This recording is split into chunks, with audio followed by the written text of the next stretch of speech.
Assalamualaikum dan salam hormat. Jurnal Bernama kembali bersiaran kali ini dengan 4 paparan menarik bagi tontonan anda semua. Sebut sahaja nama rumah api One Fathom Bank, mungkin ramai yang tidak mengenalinya. Namun peranan yang dimainkan rumah api ini cukup besar, khususnya sebagai pandu arah perjalanan bagi setiap kapal yang merentasi Selat Melaka, yang umum mengenali sebagai selat yang paling sibuk di dunia. Rumah api ini yang dahulunya dikenali sebagai permatang sedepa, pastinya memerlukan penyelenggaraan dan penjagaan yang baik bagi memastikan keselamatan serta aliran laluan kapal di Selat Melaka dapat berjalan lancar. Ikuti laporan yang disediakan wartawan jurnal Bernama Isa Zubir bersama juru kamera Fazril Amirul bagi mendekati kisah kehidupan penjaga rumah api One Fathom Bank. Saksikan.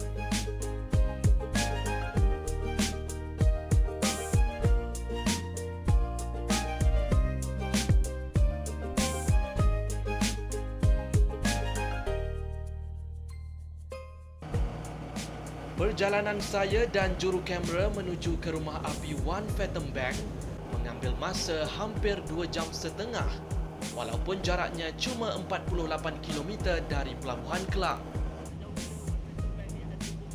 Namun akibat keadaan air yang berombak setinggi 3 ke 4 meter, sedikit sebanyak telah merencatkan masa perjalanan kami ke sana.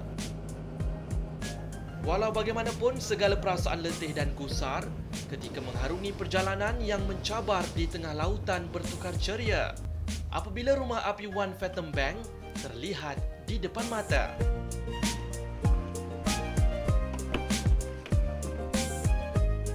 Rumah api yang dibina pada 1998 itu memulakan operasi pada tahun 2000 bagi menggantikan rumah api yang lama, iaitu binaan 1874 yang telah menamatkan operasi pada Februari 1999. Memiliki sistem pemancaran lampu yang tercanggih dengan pancarannya dapat dilihat sehingga jarak 23 batu nautika. Rumah api ini turut mempunyai menara setinggi 43 meter dari paras air, lengkap dengan jeti dan bangunan bertingkat. Struktur jeti dan bangunan berbentuk hemisfera berasaskan bahan konkrit besi, manakala struktur menara dengan bentuk silinder ini berwarna putih bergelang merah pula diperbuat daripada keluli. Kami dimaklumkan bahawa kos pembinaan rumah api ini adalah sebanyak 18 juta ringgit. Muhammad Fauzi Kamarudin yang sudah berkhidmat lebih 25 tahun sebagai penjaga rumah api di One Fathom Bank turut berkongsi pengalamannya bersama kami. Api One Fathom Bank lampu utama berfungsi dengan baik, keadaan baik dan memuaskan. Matang sedepa ni ataupun One Fathom Bank ni, bangunan tu dipacak dalam air.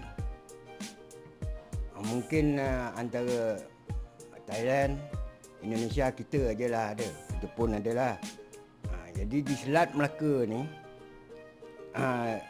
di tengah-tengah ni antara Malaysia dengan Indonesia, kita di tengah, dekat dengan perairan antarabangsa, dia dipacakkan betul-betul di tengah, di tempat yang titik. Sebab ini bukan laut, ini selat, jadi dia ada beting dia. Dia yang merupakan senior di kalangan penjaga rumah api turut menegaskan bahawa setiap penjaga rumah api perlu mempunyai semangat yang kuat dan berpegang pada amanah yang telah diberikan.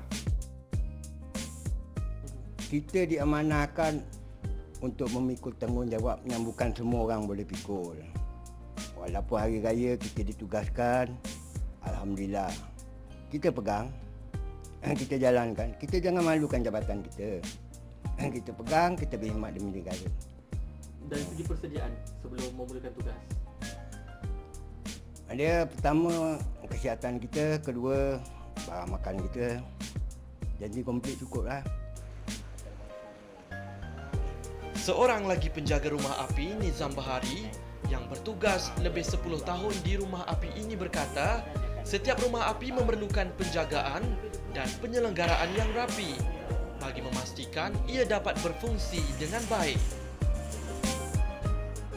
Itu sekiranya macam pagi tu, waktu start rutin waktu kerja, mana pukul 8 sebelum 7 lebih, sebelum pukul 8 tu, mana cek dari cuaca, tukar dia punya alat-alat kertas, macam kita ambil suhu kering basah dia. Lepas tu dalam pukul 8.30, kita cek minyak diesel lah, kegunaan hariannya dalam masa 24 jam tu berapa banyak guna. Lepas tu pukul 8, dalam pukul 8 tu kita lapor lah. Kebiasaannya pukul 8 pagi je lapor, dan tu pukul 4 petang, 8 malam, 12 malam.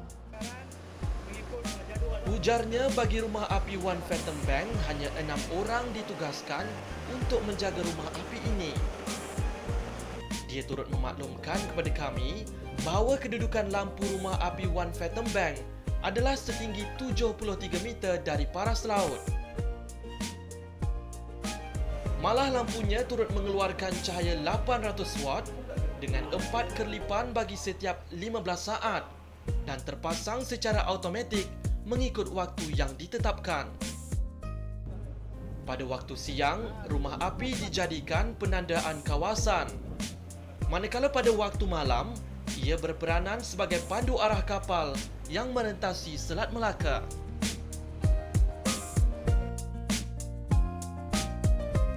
Di belakang saya ini anda dapat lihat struktur bangunan berbentuk hemisfera dengan menara berbentuk silinder. Ini merupakan rumah api One Phantom Bank yang terletak di tengah lautan di Selat Melaka dengan jarak sejauh 48 km dari Pelabuhan Kelang. Ia berfungsi bagi mengawal laluan kapal keluar dan masuk dari Pelabuhan Kelang dan telah memulakan operasi sejak tahun 2000 bagi menggantikan rumah api yang lama dengan menelan belanja sebanyak 18 juta ringgit bagi kos pembinaannya. Laporan Isa Zubair bersama juru kamera Fazril Amirul untuk Jurnal Bernama.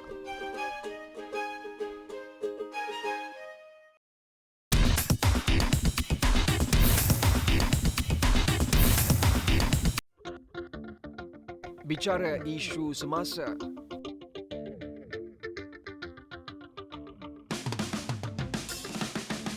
Merangkumi segenap ruang. Semuanya dalam Ruang Bicara secara langsung Isnin hingga Jumaat hanya di Bernama TV.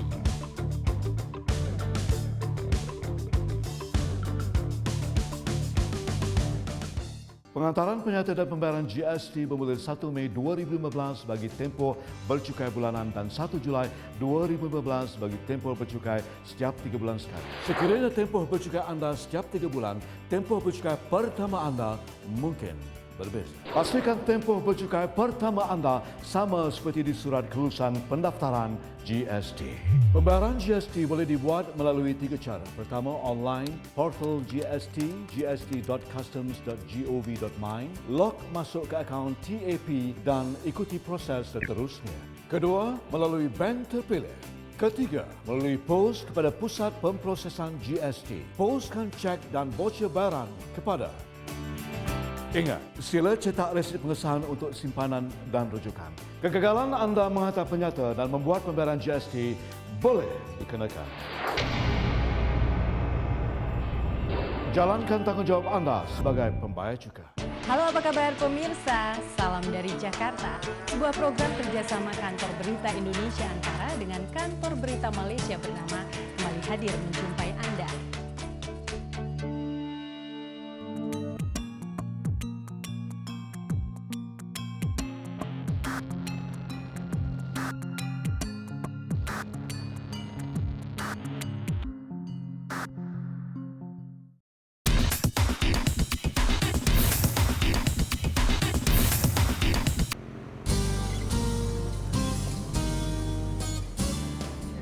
Episod ketiga dan terakhir Jurnal Bernama mengenai Kampung Baru Cina di Ampang, Selangor membawa penonton melihat aktiviti seharian penduduk tempatan, selain itu kemakanan yang popular di kawasan itu. Laporannya bersama wartawan Jurnal Bernama Yap Yun Ching, Tan Siu Ching dan Alice Conwell yang telah melawat perkampungan itu untuk mengorek rahsia mereka.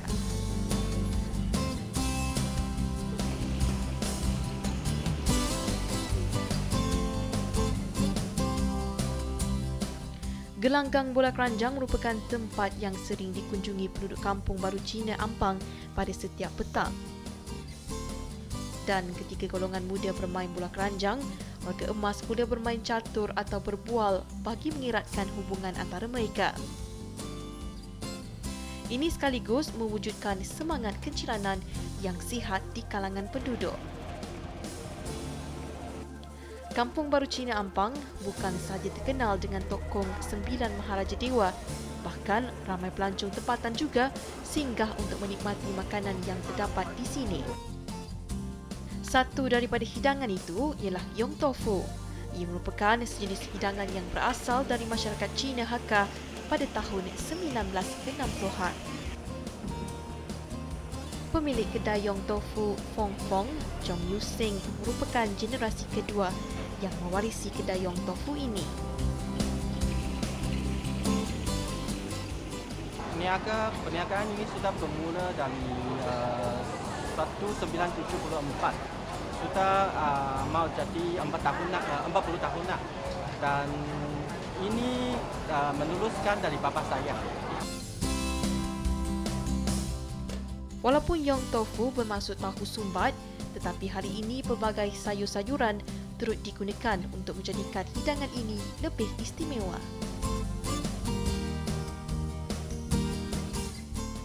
Antara makanan yang paling popular di Kampung Baru ini adalah Yong Tofu. Yong Tofu ini merupakan sejenis makanan yang dibuat daripada daging ikan yang disumbat ke dalam pelbagai jenis sayur-sayuran. Kombinasi kesegaran daging ikan dan juga sayur-sayuran ini telah menjadikan hidangan ini lebih enak dinikmati.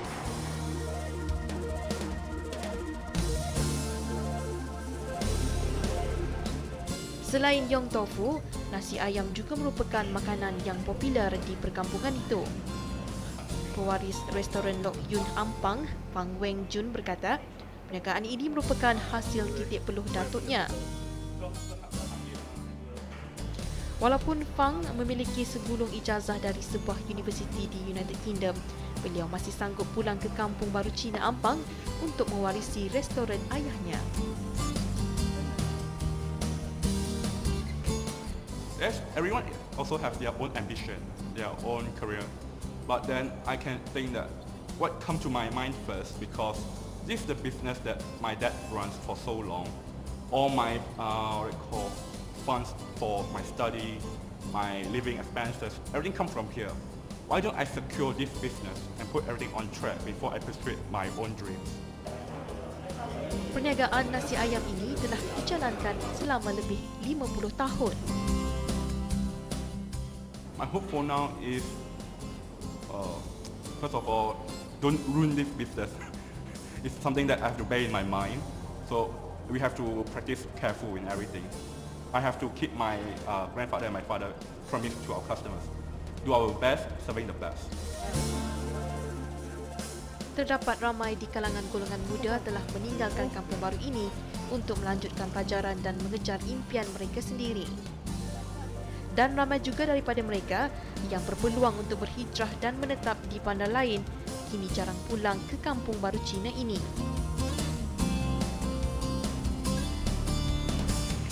Dalam lawatan ke kedai Fong Fong dan restoran Lok Yun, kami amat terharu kerana melihat kegigihan dan juga ketabahan Chong dan Fang dalam meneruskan perniagaan yang diwarisi.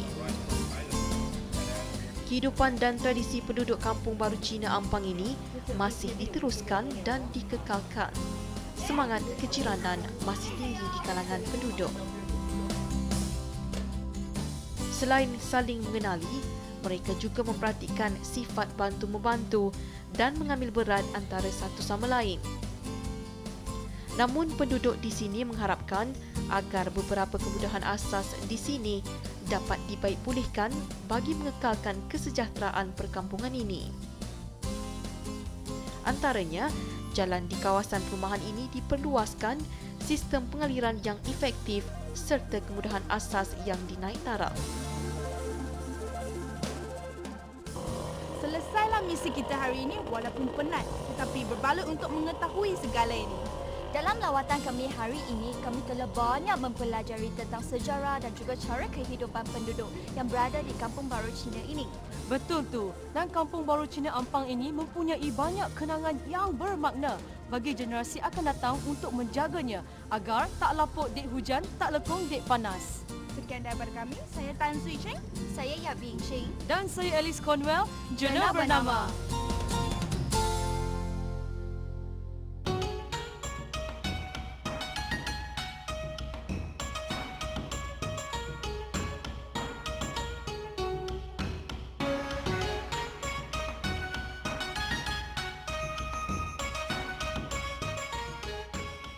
Saban hari dunia kian berubah mengikut kehendak zaman.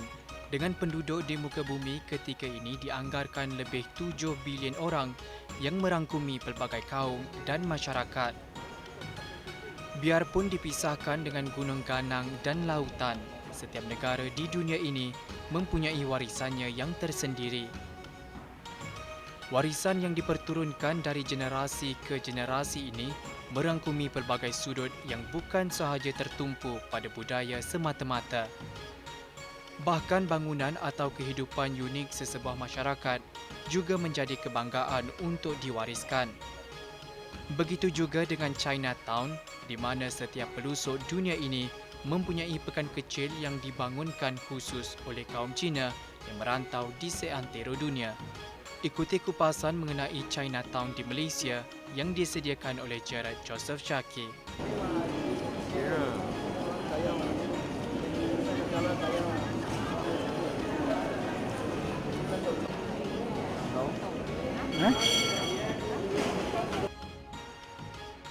Umum mengetahui setiap negara di dunia ini mempunyai kawasan khusus untuk kaum Cina, memandangkan konsep kehidupan masyarakat itu yang terkenal sebagai perantau. Di Malaysia, Pekan Cina atau Chinatown ini telah mula bertapak sejak kurun ke-19 ketika Tanah Melayu dijajah British. Waktu itu beribu-ribu penduduk dari tanah besar Cina dibawa masuk ke Tanah Melayu untuk digaji sebagai pelombong bijih timah. Semuanya bermula pada tahun 1870 apabila peperangan saudara tercetus di antara masyarakat Hakka dan Cantonese atas pengawalan lombong timah yang berharga. Oleh itu, Britain, pemerintah kepada Tanah Melayu ketika itu, meminta bantuan daripada Kapitan Cina yang terkenal, Yap Ah Loy.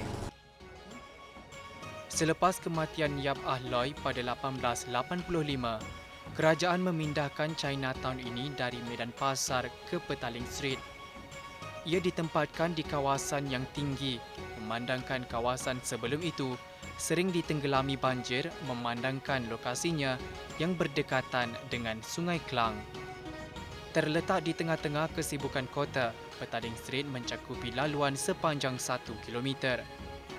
Strukturnya yang moden diatapi dengan bumbung berwarna hijau sepanjang laluan itu bagi melindungi peniaga daripada sinaran matahari dan air hujan. Tidak lengkap dekorasinya tanpa tanglung yang digantung di setiap sudut Petaling Street. For European guy, it's full of people. It's different culture in a different country. So, and I like this, yes, Chinatown feeling, and it's full of light.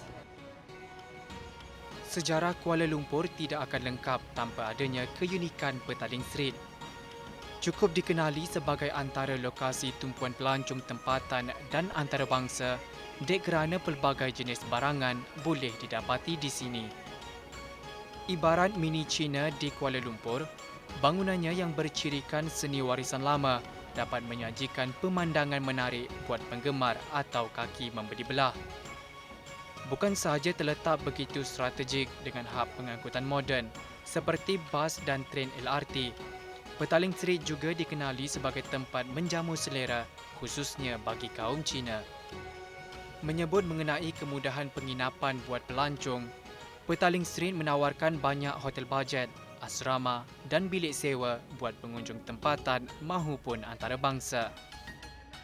Bagi memberi keselesaan buat pengunjung, hotel bajet di sini kebanyakannya mempunyai keunikan reka bentuknya tersendiri. Ia bagi menimbulkan suasana berada di Pekan Cina terutama dari aspek pemandangannya, di mana kebanyakan hotel dibina terarah ke Petaling Street sekaligus membolehkan lorong itu dilihat dari aras bilik hotel. And there were a lot of accommodations and they're really cheap. For travelers like me, it's really important. Well, there are more and more budget hotels, and it's definitely good for the tourism industry. Like a lot of people, a lot of like the travelers, if they do not know where to stay, the first thing they will know to come to Chinatown because they know there's a lot of choices here. Berdekad lamanya, bangunan ini dikekalkan berikutan struktur sejarahnya dan sehingga kini bangunan lama ini masih dalam keadaan baik. Disebabkan bangunan sekitarnya juga berunsur warisan, tidak hairanlah begitu banyak khazanah warisan Cina dan Hindu masih kekal di Petaling Street. Tokong Xinzi Xia adalah satu daripada tokong terawal yang dibina iaitu sekitar tahun 1864. Namanya diambil sempena dua tokoh Tionghoa yang berpengaruh iaitu Xin Ziya dan Xi Ziya. Sebuah tokong lain yang terkenal adalah tokong Guandi. Kita telah menyaksikan tarikan serta limpahan budaya yang terdapat di Jalan Petaling dan mendengar kisah sejarahnya daripada penjajah baru dan tua yang sudah lama wujud bersama. Walaupun ia telah berkembang sebagai sebuah destinasi pelancongan, semua warga negara diingatkan supaya datang melawat untuk menghayati semula antara tapak warisan terunik di Kuala Lumpur, Jalan Petaling. Saya Gerard Joseph Sharkey melaporkan untuk Jurnal Bernama.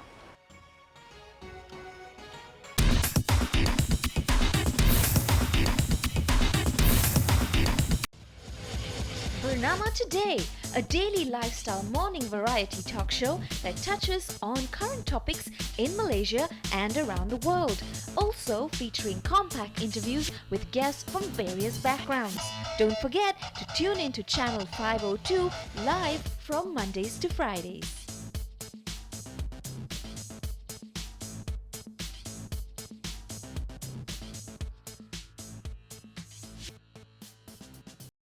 Tuan-tuan, hujung minggu macam ni, saya dan keluarga mesti membersihkan halaman rumah. Kawasan luar rumah ni lah Edis cepat membiak. Salur air, pasu bunga, kolam hiasan, tayar terpakai. Dalam rumah pula, dulang alas peti sejuk, pasu bunga, kolam mandi, tempayan air adalah tempat Edis bertelur. Sebab tu, jangan lupa masukkan racun pembunuh jentik-jentik. Selamat! Bila rumah kita bersih, tak ada can lah Edis nak membiak. Tak ada Edis, tak ada denggi. Bersama mencegah Edis.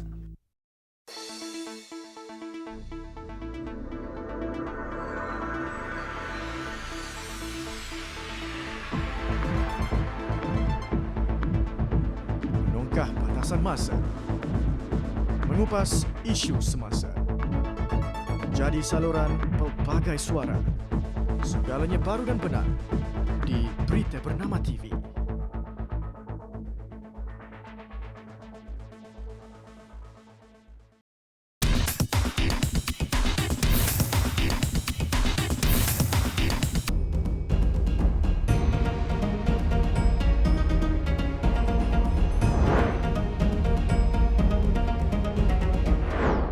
Bertemu kembali dalam segmen Kenali Beijing, Kembara Farah dan Melur yang dibawakan khas dengan kerjasama China Radio International.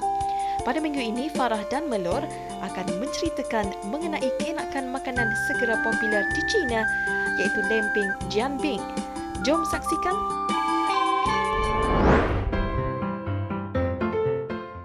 Masa untuk kita hari ini dah sentuh ya? Ya, untuk mendapatkan maklumat yang lebih lanjut, saudara boleh merujuk ke laman web CRI Bahasa Melayu. Kita jumpa lagi minggu depan ya? Ya, jumpa lagi. Farah, berasa lapar tak? Lapar juga. Kenapa? Farah pernah tak makan jianbing? Jianbing? Jianbing tu apa? Do you know what this is? What jianbing is? No, you don't know this? No. Is it food? It's some kind of food. Jianbing? Suka. Oh, that with egg. Kamu tahu tak jianbing tu apa? Iya, pancake Cina ya. Enak tak? Pancake telur, enak. Enak. Kamu suka makan? Suka sekali. Melo, Jianping tu apa sebenarnya? Saya bawa Farah pergi makan jelly. Okey, bagus. Jom.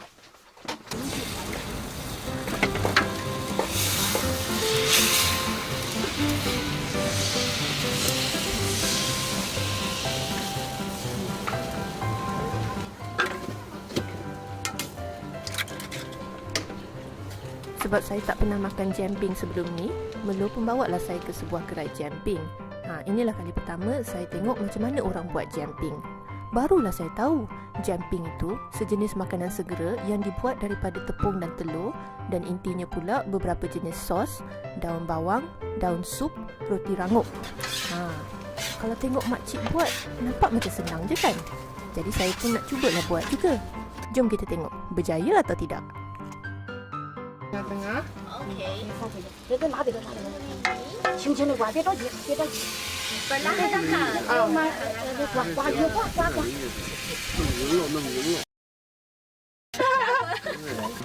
Okey, percubaan nombor 2. Bersihkan dulu ya. Okey. Okey. 别拿起那个，轻轻的转。别着急，别着急，对，慢慢转慢一点。 Nampaknya bahagian ni masih belum mahir lagi. 对，拿着，对，这边别烫着手了啊。你看，哎。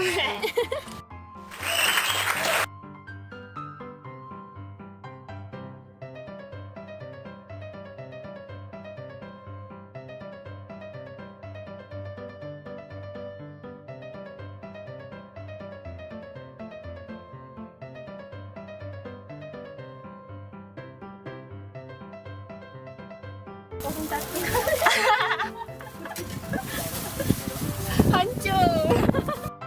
Kita dari dulu lagi kata nak makan jianping, nak makan jianping. Kita dah buat jianping, kita dah wawancara orang pasal jianping, tapi kita tak juga makan jianping ke? Ya. Jomlah dulu kita pergi makan jianping. Okey. Anda pun cubalah.